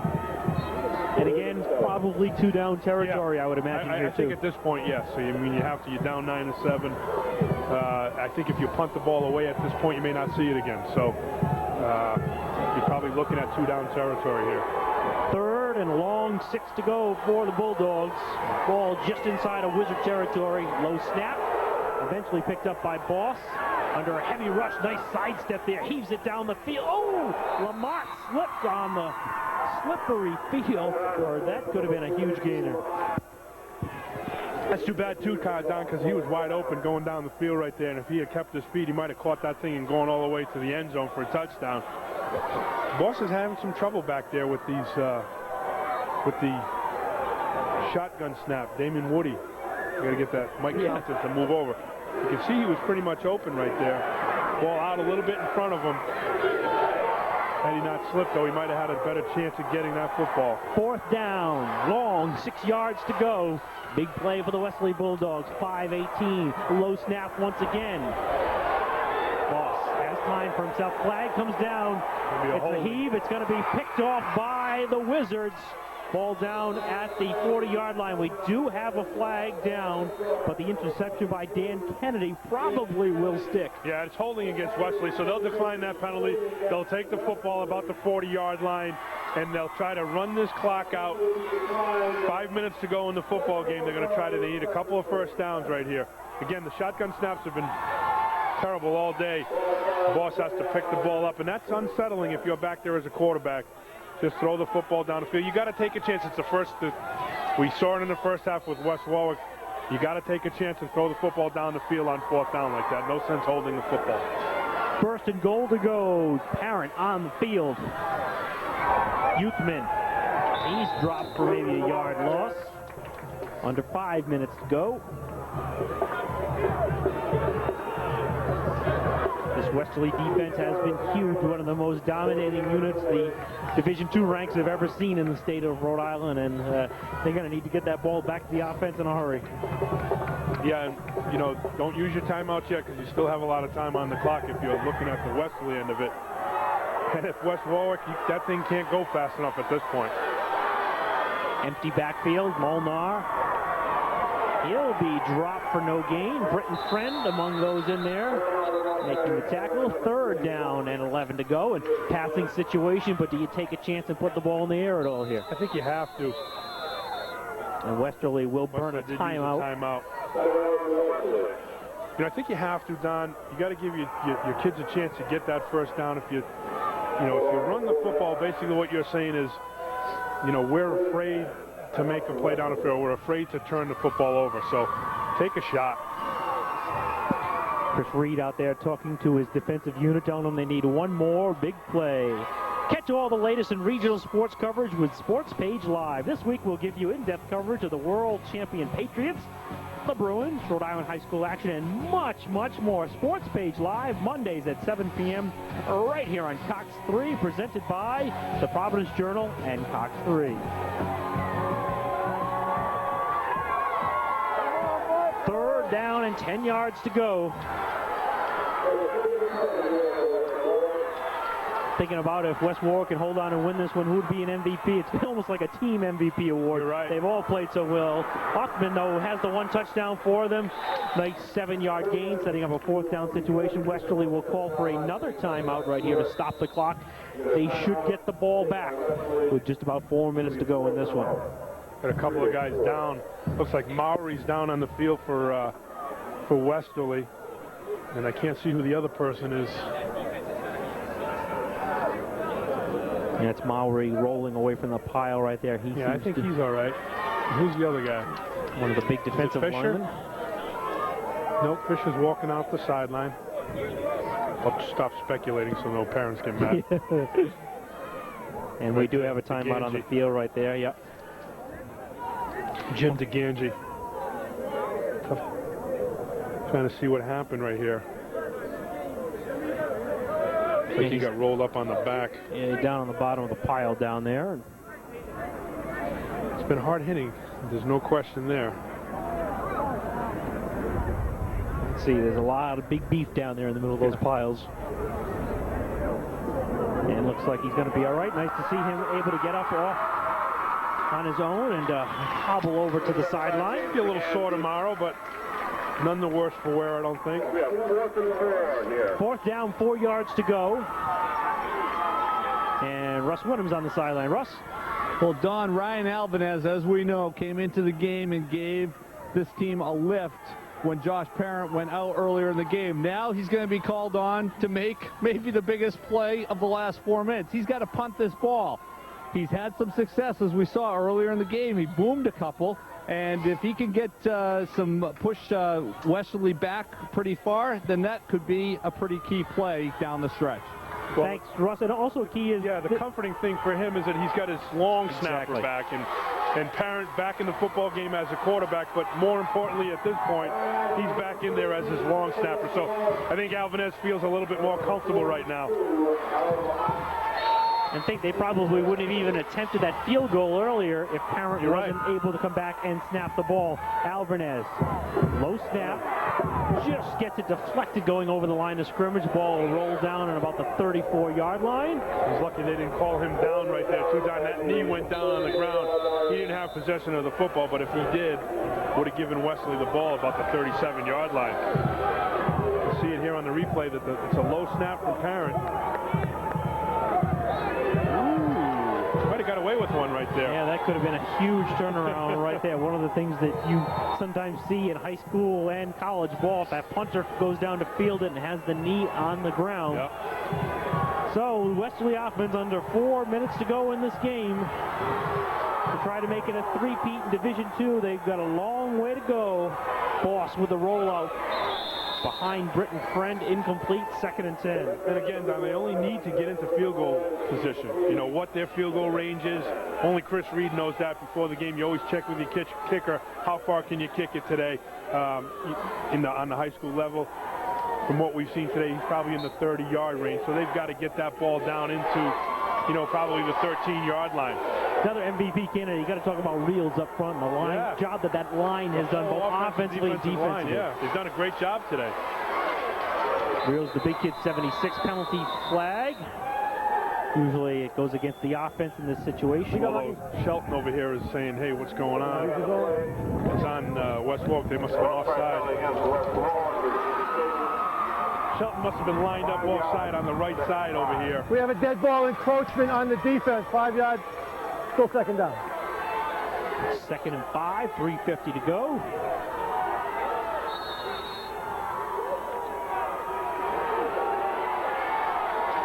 Comes under center this time. Sarah in the backfield along with Friend. Boss under pressure. Oh, Sullivan with a huge sack right there. Big loss of 15 yards. That Wizard defense, the star of this one. I'll tell you, he's played very, very well today. Mike Sullivan from offensive tackle to tight end, but he's done a great job defensively today. His second sack. Second sack, unblocked. Great job. 3rd down with the ball on the 25-yard line. They've got to get it up to the 43. So we've got 3rd down and 18. 2-down situation for the Bulldogs. Heavy rush. Reels chasing after him. Sarah with the block to keep it alive. Another sack. Make it 3 on the game for Mr. Sullivan. 4th down and even further to go. Make it 24. Not many plays that you have in your playbook that come up with 4th down and 24 at this point. Great job by Reels to flush Boss out of the pocket, and then Sullivan there to pick up the mess, sacking him back. Big sack. This West Warwick team has played extremely well today. They've come in here and just done a great job offensively and defensively. And they will punt the ball away right now. They will not go for it. They will punt the ball away and hope that their defense can get them one last offensive series. Beauchamp, great kick off the low snap. Uthman with a fair catch at the 47. Smart play. Don't take a chance of turning the ball over. Now Westerly has 1 timeout left. You're looking at West Warwick having to get about 2 first downs to run this thing out and go away with a nice victory, 9-7. Josh Parent, he'll be coming in. I don't think you'll see them throwing the football at all. I think they'll probably give the ball to Youthman, and you can see the Westerly defenders, they'll be trying to tackle that football. And Sullivan in there now on the offensive side, another of our MVP candidates making a late strong push, and that defense for the Wizards. They have been dominant outside of the very first play of this game. They have totally shut down the Bulldogs. Triple I. Youthman gets it up to near midfield. 2-yard gain, 2nd down and 8. Westerly will let the clock run and not burn their final timeout. And again, you expected just nothing but safe. No, you're right. What you saw right there is what you're going to see the next 3 plays, and they won't get into a punting situation. They're going to try to run as much clock as they can and try to run this thing up inside, stay inbounds, hold the football, protect the ball, and get out of this football game. 1:30 to go and counting. 2nd and 8. Parent again to Youthman. Oh, no! Flipped it up and Parent covered it. Parent recovers it. Timeout Westerly. Nearly the play that they needed. Woo! They almost had a huge fumble right there. I didn't see who made the hit on him initially. That ball popped out of there. And Josh Parent has made a couple of huge plays in this game, being knocked out in the first half. This fumble recovery, enormous. Big play right there, and again, Parent being on the ever-present on the ball. Youthman's had a couple of fumbles in this one, did score the 1 touchdown. Yeah. You know, and so far it's okay in there, and I'm sure Steve Alves is saying you got to make sure, wrap it with two hands. It's not about getting the first down right now. 1:15 to go. It'll be third down.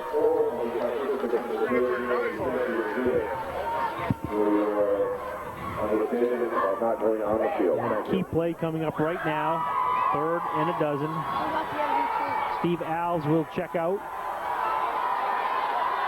Goes over to his bench, and Josh Parent out there getting the fans all sorts of fired up. Hey, he's a quarterback, long snapper, and cheerleader, huh? Molnar, the senior. Yeah, give it to the short-handed kid right here. It'll be 4th down. Westerly will get the ball back, but they'll probably have about 30 seconds. You know, if they play the clock right here, here's what they should probably do. When they spot the ball, right now, play it all the way out, call your timeout, just as the ball's going to be, you know, just before the 25-second clock goes down, and then run your play and give Westerly the ball. That's exactly probably what Steve is going to do. Steve Alves looking at the officials, telling him, hold on here. He lets that play clock count down as far as he can. Now he signals for the timeout. And they call the timeout. Call the timeout. Okay. Now, just before you're going to throw that flag, and he reached for the flag, and Steve was signaling for that timeout. So Josh Parent, pressure back on him, the long snapper in the rear that you see your quarterback, also be your long snapper. Usually their skill position guy out there. Gets the kick away. Lamont back. That's all you had to do right there. Lamont's got to pick that up and take a shot. And lets it dribble down. Ball goes down on the 26-yard line with 20 seconds. See anybody near the Gatorade buckets over there at this point. It's still at 9-7. You can't say it's a definite. Trips right for Boss. Tries to go back the other way. Under heavy pressure once again.